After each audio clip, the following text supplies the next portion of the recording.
महाराज जी, इस प्रोफेशन में आधे से ज्यादा झूठ होते हैं। वकील है महाराज जी। अगर हम सिर्फ सत्य की राह पर चलें तो इसमें सक्सेस ना के बराबर है। कृपया मार्गदर्शन करें महाराज जी। वैसे तो मतलब कई बार ऐसे बड़े बड़े वकील भी आए जो हाई कोर्ट और सुप्रीम कोर्ट, तो सक्सेस शब्द का अर्थ क्या होता है हम आपसे पूछना चाहते हैं कि आपके दिमाग से कि आपने सक्सेस शब्द का अर्थ क्या लिया है, आपने किस भावना को सक्सेस माना है, आप बोलिए। जो केस मैं लड़ रही हूँ उसमें सफलता नहीं मिलेगी महाराज। दूसरा ये कि परिवार का भरण पोषण नहीं होगा।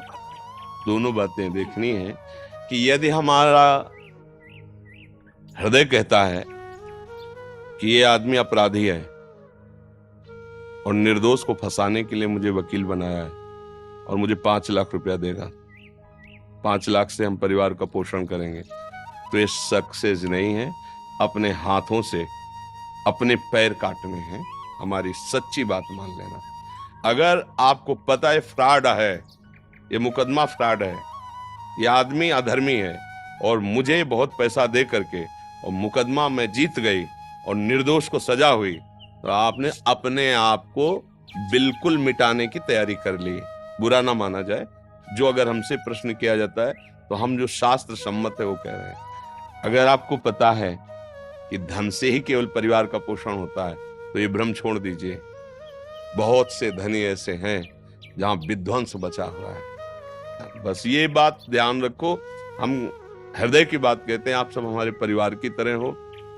माना कि आपको 500 रुपया मिलेगा, 5 लाख नहीं मिलेगा, पर 500 की जब 100 रुपया की हरी सब्जी लेके जाओगे और 1 किलो आटा की रोटी बना के पाओगे तो सब चैन से सुखी रहेंगे और आपकी बुद्धि बढ़िया काम करेगी। और जब शरीर छूटेगा ना तो आपको अच्छी गति मिलेगी।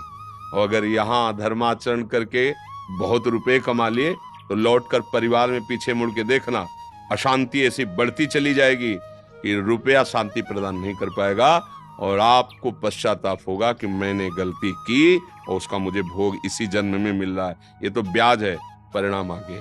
जब हम जान रहे हैं निर्दोष है और हमारी वाणी के प्रभाव से ये मुक्त हो जाएगा और वो फंस जाएगा, निर्दोष फंस जाएगा और जिसका हम पक्ष लिए वो, तो फिर हम अपराधी हुए ना। बस मेरी प्रार्थना है, कपड़े सस्ते पहनो, रोटी भले आप 2 की जगह 1 पाके जी लो। निर्दोष को फंसाने वाली वकालत नहीं होनी चाहिए। अधर्मियों को पक्ष लेकर के अपना, तो मुझे लगता है कि ऐसा सक्सेसफुल जो भी कहा जाता हो उसको हिंदी में क्या कहते हैं, उन्नति है।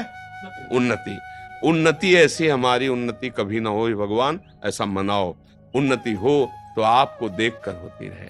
आप धर्म स्वरूप हो। हे भगवान, मुझ में ऐसी सामर्थ्य दो कि मैं धर्म से चलूं, भले कष्ट पाऊं। देखो सुदामा जी धर्म से चले, द्वारिकापुरी जैसी सुदामापुरी अंतिम हुई।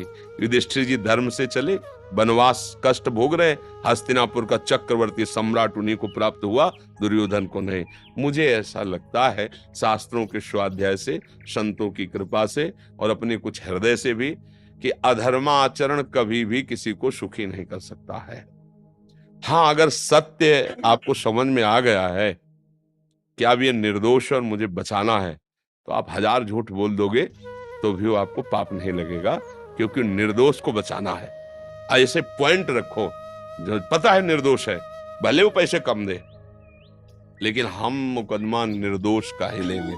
पर ऐसा हो तो कहाँ चल पाएगा संसार का। वो जो कह रहे हैं उनकी बात भी हम समझ रहे हैं, पर हमें जब आपको लगा कि भगवान की आपके ऊपर इतनी कृपा कि आप संत समागम में आई हैं, तो आपको असलियत तो पता चले ना। अब जो बेचारे हैं, सब कुछ अर्थ ही है, प्रणाम है, भगवान जैसे चलावें, पर आप भाग्यशाली हो। जब द्रवई दीन दयालु राग हो तो साधु संगति पाइए। आपको यदि संत संग मिल रहा है तो आपका जीवन अलग होना चाहिए। आपकी उन्नति का स्वरूप है धर्म से चलना। तो अच्छा, आप अर्थ नहीं कमा पा रहे, लेकिन अर्थ आपका पीछा नहीं छोड़ेगा। परिवार के ऐसे सदस्य तैयार हो जाएंगे। मुझे लगता है आज आपका समय कमजोर चल रहा है, अगर आप धर्म से चलोगे तो कल आपका जोरदार समय होगा।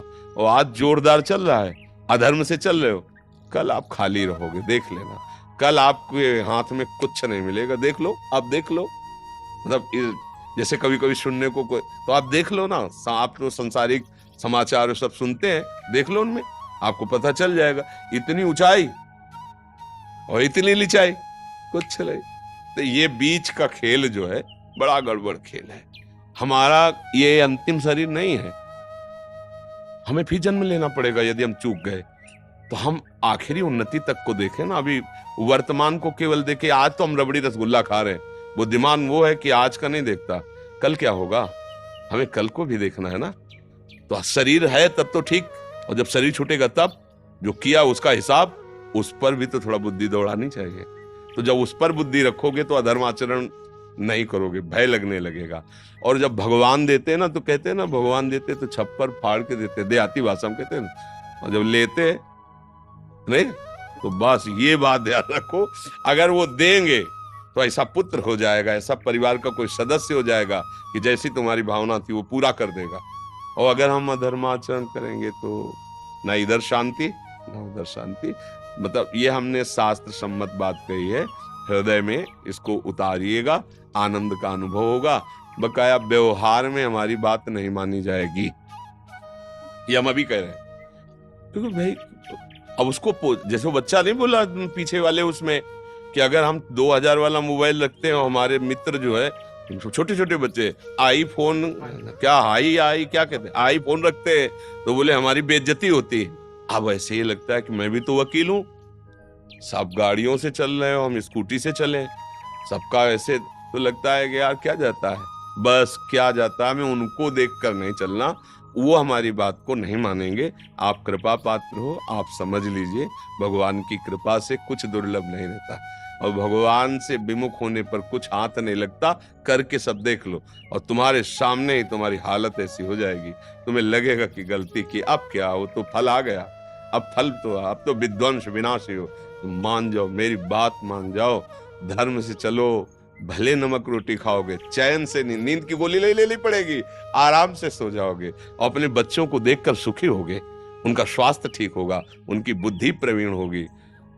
गलत उनकी आदत गलत होगी, वो जलाएंगे, रात दिन तुम्हें जलाएंगे, तुम्हें लगेगा जिनके लिए मैं सब कुछ किया वही मुझे त्रास दे रहे हैं, और अंतिम परिणाम तुम्हारा अच्छा नहीं होगा यदि हमसे अधर्माचरण ही होते रहे। तो हमें भगवान का आश्रय लेकर जहां तक हो सतमार्ग में चले। अगर किसी अच्छे आदमी को बचाने के लिए हमें 100 झूठ बोलनी पड़े तो हम उसमें दबेंगे नहीं, उसको बचा लेंगे।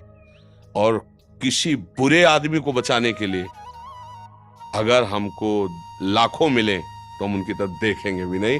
ऐसा यदि चलेंगे तो भगवान का बल मिल जाएगा, भगवान का सहयोग मिल जाएगा।